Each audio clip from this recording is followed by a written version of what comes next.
So today we announced a major reopening of New York State on May 19th. The key is a smart reopening. Reopening is not a light switch. We said this from the beginning. It's not fully close the light switch, fully open the light switch. It's a smart reopening. It's a measured reopening. It's a phased reopening. But we are at a point now where we are going to take a major step forward in reopening. When we did the close down, if you remember, we did it on a regionally coordinated basis. We live in a tri-state area. New York shouldn't be a competitor or an encumbrance to New Jersey or to Connecticut.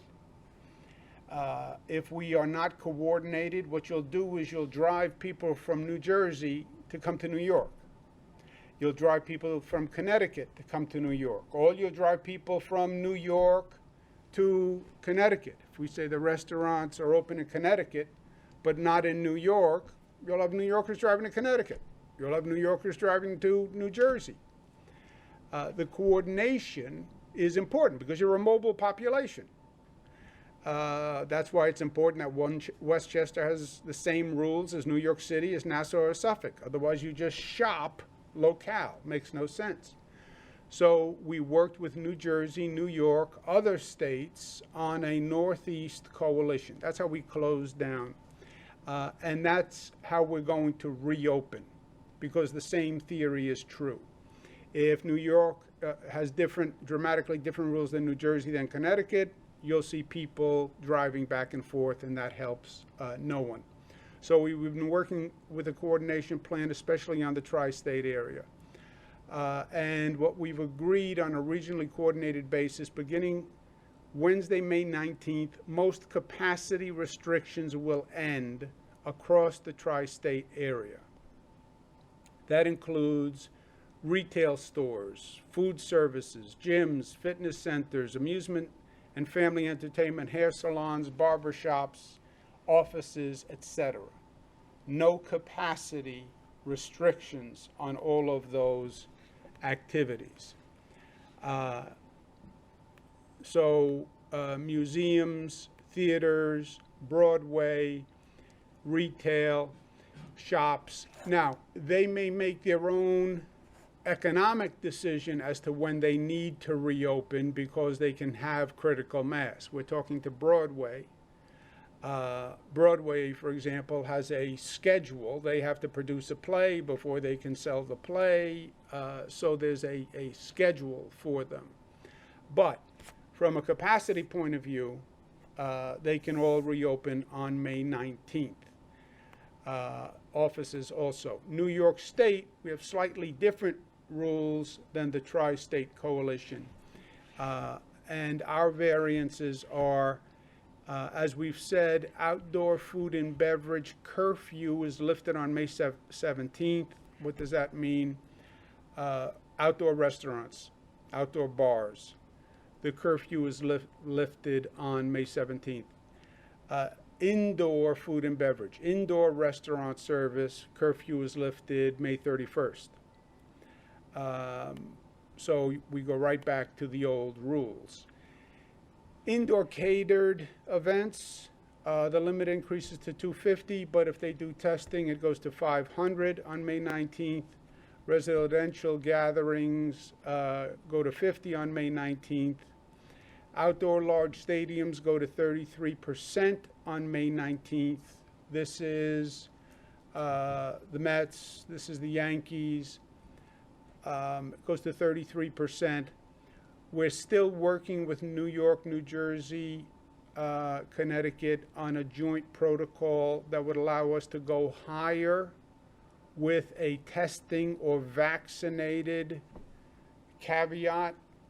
So for non-vaccinated people, you have X percent. If you have vaccinated people or people who took a test, you have an additional capacity.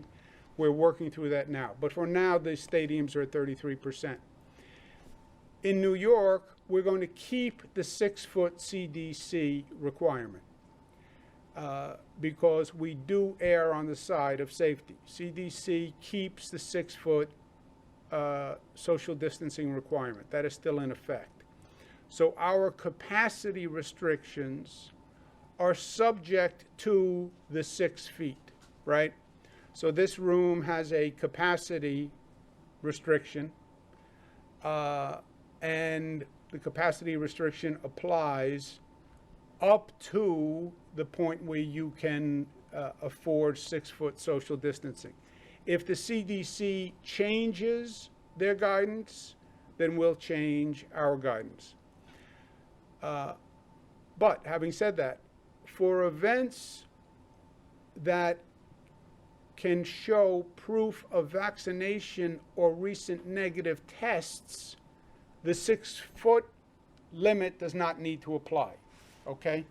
So it's 6 feet, but if you say, look, I'm only going to allow press in the room who are fully vaccinated, I'm only going to allow people in the restaurant who are fully vaccinated or just took a negative test, then you can go above the 6 feet. We started this with the playoff games in Buffalo. If you are vaccinated, you are in a different situation. If you have a recent PCR test, then you are in a different situation. I prefer vaccinated. And we're also starting to talk to other countries about if a person is vaccinated in New York and a person is vaccinated in another country, then those people, life should be returning to normal. You're vaccinated. And it's an incentive to be vaccinated. So, 6 feet CDC requirement, unless it is organized around vaccinations or negative test results.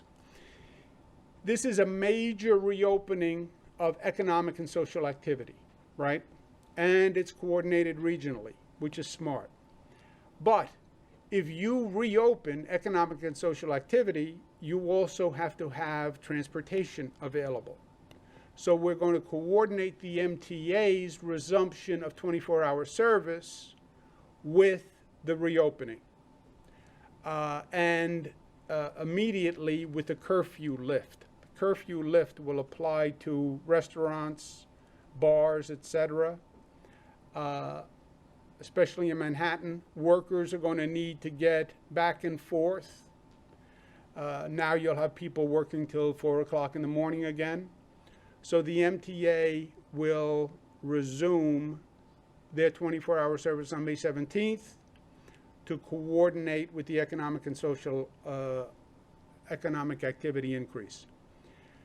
Importantly to the MTA, we made significant gains with the MTA during this period of time.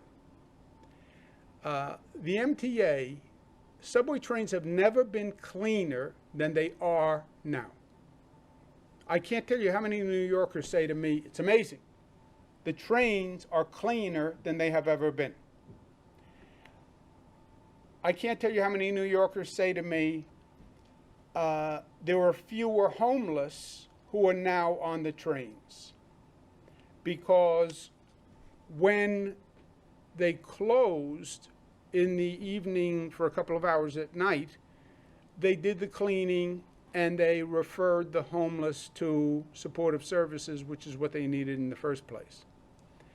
And that is an indisputable fact that the MTA provided better service. Nobody wants the MTA to now go back to the old days.